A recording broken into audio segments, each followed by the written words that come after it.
Hi friends, ഈ ആഴ്ച സ്വർണ്ണവിലയുടെ movements analyse ചെയ്യുന്ന വീഡിയോയിലേക്ക് എല്ലാവർക്കും സ്വാഗതം. നമുക്ക് കഴിഞ്ഞ ആഴ്ചയിൽ സ്വർണ്ണവിലയുടെ ഉയർച്ച താഴ്ചകൾ ജസ്റ്റ് ഒന്ന് അനലൈസ് ചെയ്ത് നോക്കാം. സ്വർണ്ണവിലയുടെ ഡെയിലി പ്രൈസ് അപ്ഡേറ്റ്സ് നമ്മൾ ഈ ചാനലിൽ ഇടാറുണ്ട്.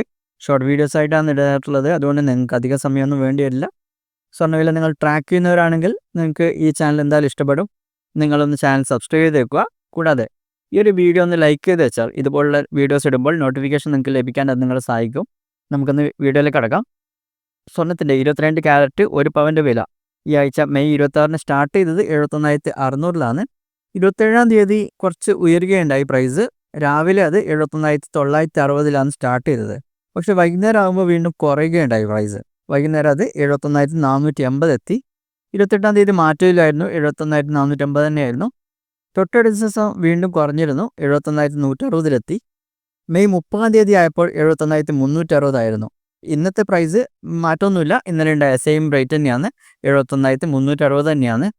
ഇനി ആഴ്ചത്തെ ടോട്ടൽ മൂവ്മെൻറ്റ് നോക്കുകയാണെങ്കിൽ സ്റ്റാർട്ട് ചെയ്ത് 71,600 ഹയസ്റ്റ് പ്രൈസ് ആയത് 71,960 അത് 27-ാം തീയതിയാണ് ഇന്ന് ടച്ച് ചെയ്തത്. പിന്നീട് പ്രൈസ് താഴോട്ട് വരുന്നു, ഏകദേശം 800 രൂപയോളം താഴോട്ട് വരുന്നു.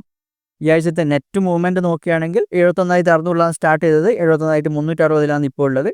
നെറ്റ് ഏകദേശം 240 രൂപയുടെ കുറവുണ്ടായിട്ടുണ്ട് ഈ ആഴ്ചയിൽ. സ്വർണ്ണവില കഴിഞ്ഞ കുറച്ച് മാസങ്ങളായിട്ട് നല്ല രീതിയിൽ മുകളിലോട്ട് പോയിരുന്നു. അതുകൊണ്ട് തന്നെ പ്രോഫിറ്റ് ബുക്കിംഗ് എന്തായാലും ഹയർ ലെവലിൽ നിന്ന് ഉണ്ടാവും. അതുകൂടാതെ ഡോളറും കുറച്ചുകൂടി സ്റ്റേബിളായിട്ട് വരികയാണ്. ഗ്ലോബൽ പ്രശ്നങ്ങളും ചിലതൊക്കെ സോൾവ് ആയി വരുന്നുണ്ട്. പക്ഷേ ഇപ്പോഴും പൂർണ്ണമായിട്ട് സോൾവ് ആയെന്നൊന്നും പറയാൻ പറ്റിയില്ല. എങ്കിലും ചില നല്ല സൂചനകൾ വരുന്നുണ്ട്. ഒന്ന്, യുഎസും യൂറോപ്യൻ യൂണിയനും തമ്മിലുള്ള പ്രശ്നങ്ങൾ അല്പം സോൾവ് ആയിട്ട് വരുന്നുണ്ട്. അതുകൊണ്ട് തന്നെ സ്വർണ്ണവില വളരെയധികം ഉയരുന്നതിൽ നിന്ന് അത് തടഞ്ഞിട്ടുണ്ട്. അതായത് പ്രശ്നങ്ങൾ സോൾവ് ആകുമ്പോൾ സ്വാഭാവികമായിട്ടും സ്വർണ്ണത്തിൻ്റെ വില കുറയാനാണ് സാധ്യത കൂടുതൽ. അതുകൊണ്ട് തന്നെ ഈ പ്രശ്നങ്ങൾ സോൾവ് ആകുന്നതുകൊണ്ട് തന്നെ സ്വർണ്ണവില വളരെയധികം മുകളിലേക്ക് പോകുന്നത് തടഞ്ഞിട്ടുണ്ട്. അതുകൂടാതെ ഡോളർ ഇൻഡെക്സ് ഏകദേശം 0.2% അപ്പായിരുന്നു. അതുകൊണ്ട് തന്നെ സ്വർണ്ണവില മുകളിലേക്ക് പോകുന്നത് പിടിച്ചിരുത്താൻ അതും സഹായിച്ചിട്ടുണ്ട്. എങ്കിലും പ്രശ്നങ്ങൾ പൂർണ്ണമായിട്ട് സോൾവ് ആയെന്നൊന്നും പറയാൻ പറ്റില്ല. ഇപ്പോഴും മിഡിൽ ഈസ്റ്റിലെ പ്രശ്നങ്ങൾ നടന്നുകൊണ്ടിരിക്കുക തന്നെയാണ്. അതുകൂടാതെ റഷ്യ യുക്രൈൻ വാറും പൂർണ്ണമായിട്ടും നിർത്തിയിട്ടൊന്നുമില്ല.